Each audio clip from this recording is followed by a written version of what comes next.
Timmins-James Bay. Speaker, as always, a great honour to rise in this House and represent the people of Timmins-James Bay. Over my last 14 years in Parliament, I've seen all manner of scandals. I've seen scandals that were just plain idiotic. I've seen tawdry behaviour. I've seen scandals that were not really scandals at all. They were just sometimes people made mistakes, and sometimes you have to account for errors in judgment, but you're still accountable to the people of Canada.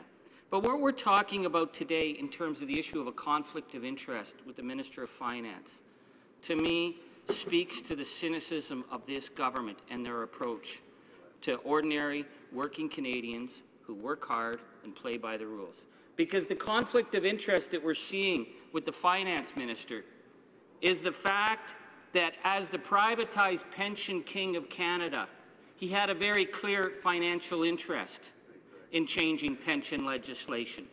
And when he was presented as the Finance Minister for this Parliament, he did not explain to Canadians that he had set up this, how would you even describe it, this numbered company that he moved his dividends and profits into, which maintained his connection to Morneau, the privatized pension operation of Canada. Now, what we hear from the Liberals is that, well, this is a separate account. It's not really something that he had a control of. So for folks back home, if you had a cookie jar and you put $100 in the cookie jar and sat it on your desk and someone came and said, do you have $100? And you said, no, the cookie jar has $100. Well, who owns the cookie jar? Well, I do. Well, you still have $100. Well, no, it's in the cookie jar. But we're not talking about $100. We're talking about millions of dollars of direct benefit from Morneau. So I want to talk about three issues. One is the Barbados tax havens that the Finance Minister has interest in and that he's been negotiating treaties without recusing himself.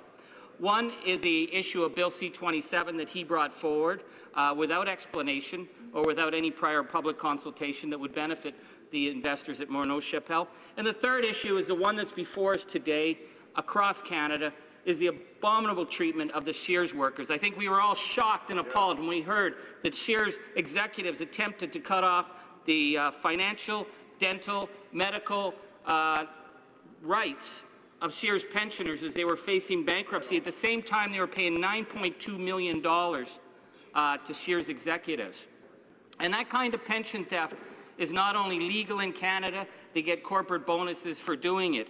And, you know, I have been attacked on Twitter by the Liberal trolls who said that, you know, this is an old bricks and mortar business, it just went the way of the dodo. No, Sears was a top-notch corporation that was run into the ground by that hedge fund operator, Eddie Lampert, that lost pretty much $10 billion of value.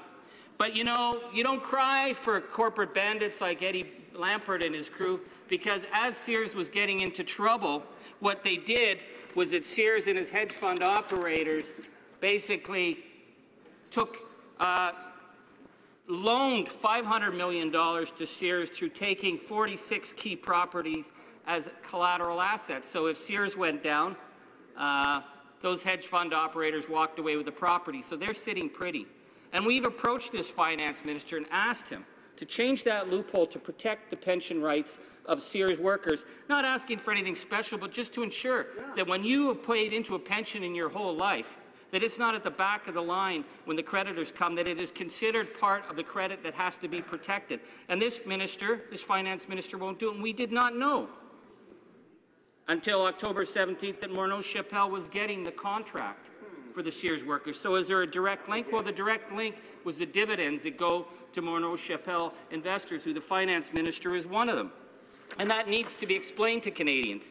But I'm really deeply concerned about Bill C-27 because in 2013, as the head of Morneau, the present Finance Minister talked about the role Morneau played in moving towards targeted benefit plans and how there was legislation needed in Canada to change the legislation to benefit the investors of Morneau.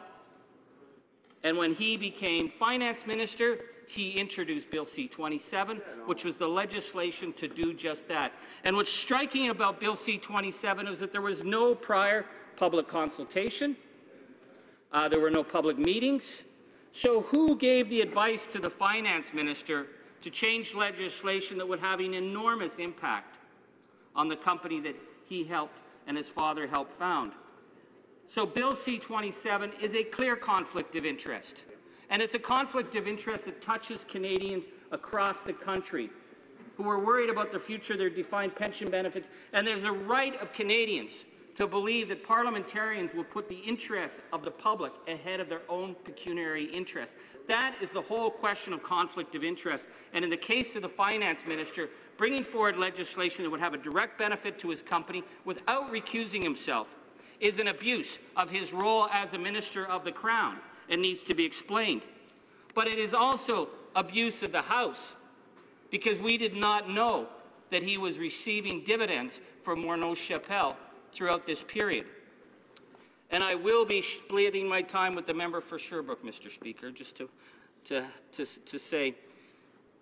And then, of course, now we find out about the Barbados tax havens, which the finance minister is signing a tax treaty with Barbados. Now, Barbados, of all places, now I know it sounds like a great place for sand and hanging out on the beach, but it is notorious as a fiscal paradise for companies that don't want to pay their share.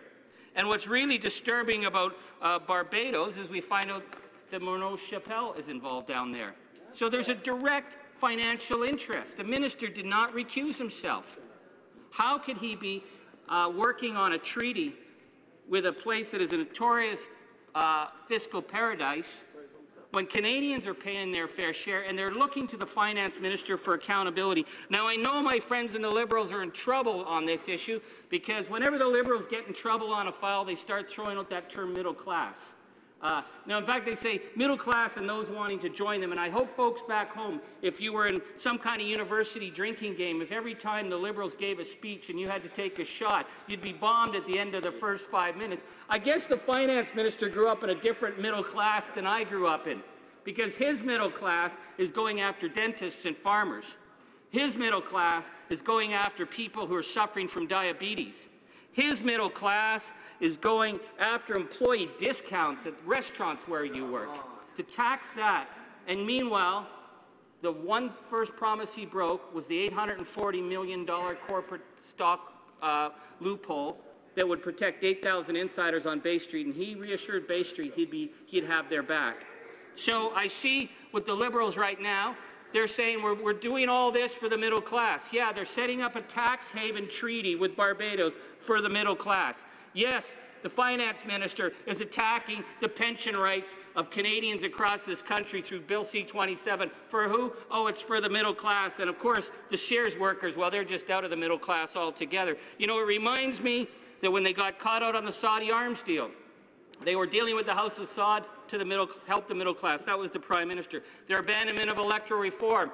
He said, oh, we had to do it to protect the middle class. And of course, cash for access, that was the golden one, where Chinese billionaires are paying $1,500 to meet with the Prime Minister. And they said to the Prime Minister, what could you possibly meeting with Chinese billionaires that wasn't a conflict of interest? And he said, oh, we were talking about the middle class.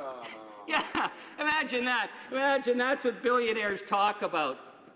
This is about abuse of public trust. This is about a finance minister who's broken his trust with the Canadian people, who owes an apology to this House. And this is about a government that has to retract Bill C-27, because it is a clear conflict that will benefit the insiders of the Liberal Party and not Canadians. And we need to have some clarity, and Canadians need to have trust that the government that they elect is not going to be just looking after the interests of their friends on Bay Street, but they're going to pay attention finally to the hard-working Canadians who work hard, pay their taxes, and play by the rules, unlike this government. Questions and comments? The honourable member for Foothills. Thank you very much, Mr. Speaker. And I want to thank my colleague for his excellent speech. But the one thing that I would like to ask him, as we heard during the speeches and debate today and again in question period, that there seems to be this move that, you know, as long as we have created a job, all the other ethical misfortunes and the law breaking of the finance minister shouldn't matter.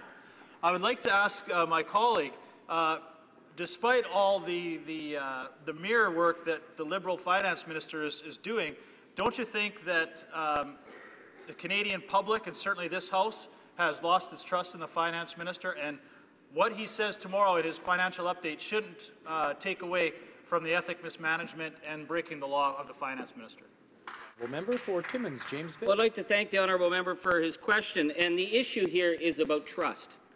This is about when you give someone a position of such immense power, you have to believe, whether you agree with their decisions or not, that they are making those decisions for the benefit of this nation.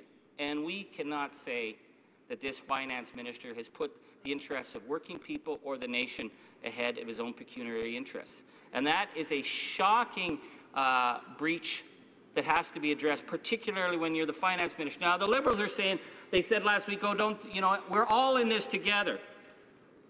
Well, no, not all of us get to decide pension policy in this country. And no, I don't know how many of us get to forget that we own a French villa through a numbered company. And I don't know how many of us are on that tax registry for the Barbados tax havens, but the finance minister is.